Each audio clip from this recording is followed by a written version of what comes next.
Hello friends, welcome back to Floaty's Kitchen. Today we're cooking cassava leaves. Yes, please stay tuned with me and let's cook this delicious cassava leaf.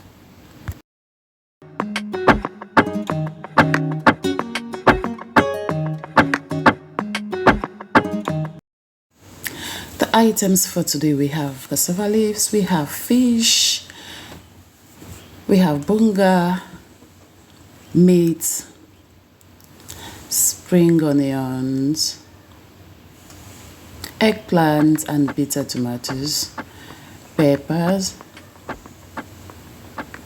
we have peanut, okra, shrimps and the rest, and then we have the grind cassava leaves. Starting, I've just bleached a little bit of palm oil and I'm adding some diced onion in to fry my meat a little bit before boiling. So yeah, I've just put the meat into the palm oil and added salt. I'm giving it a mix and then I'll leave it to fry for like 3 minutes.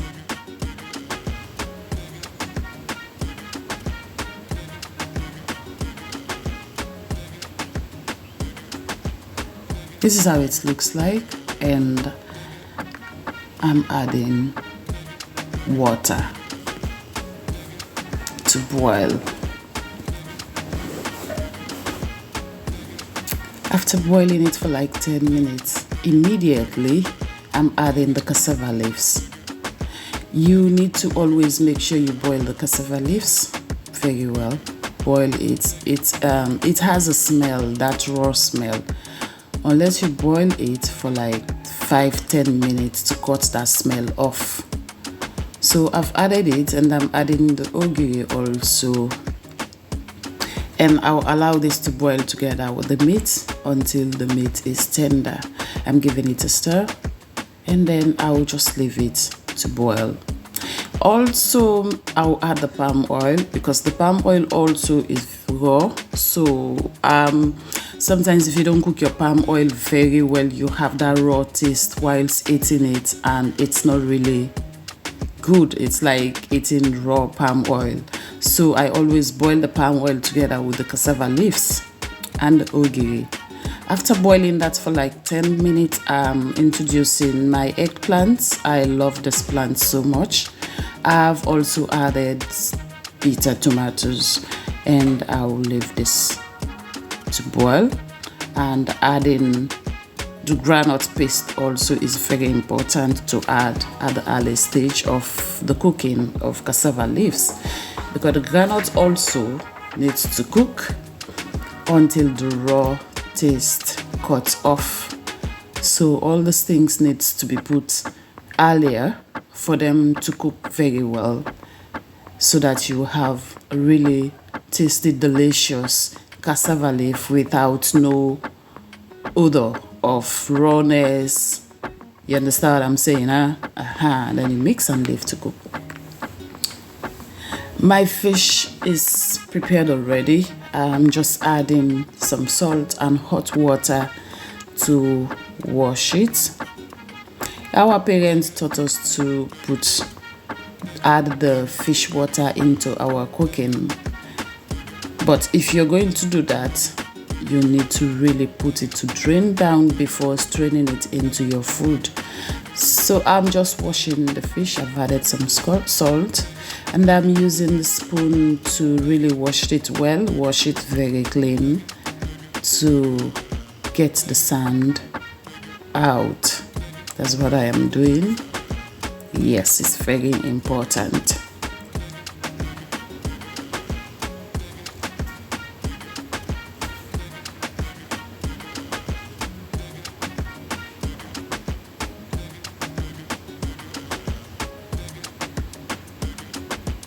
I've come back to look at my pot.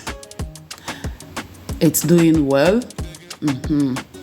And always make sure to add a good amount of peanut butter so that you get that taste, that rich and tasty cassava leaves. You know, I've just given it a quick stir and I've left it to continue cooking.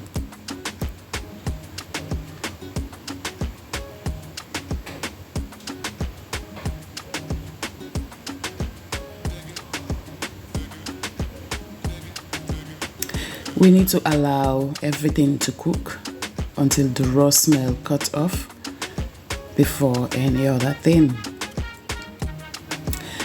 So as always, I've added my broad beans or butter beans. Just added that also. Make sure it is cooked very well before you add it late to your pot. And I've added some fresh peppers for aroma, and I'm adding pepper, my very spicy pepper that I don't play with at all, very hot peppers.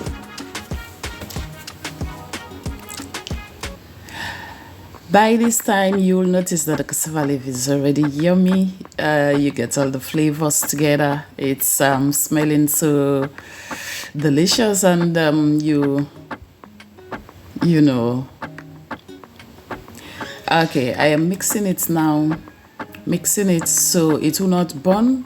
If you leave it for long, it will just stick into the pot and burn. And when it's burn, oh, that smell, and the cassava leaf will become very bitter. So make sure you stir it, because once that granite is in there, you have to keep stirring it so that it won't stick into the pot. As always, I do my last ingredient. I'm adding the salt after adding all other things. Added salt, and I give it a mix and leave to cook again. I'm adding my fresh bunga. It is fresh, so therefore I put it last so that it will not break. I am adding my spring onion as always.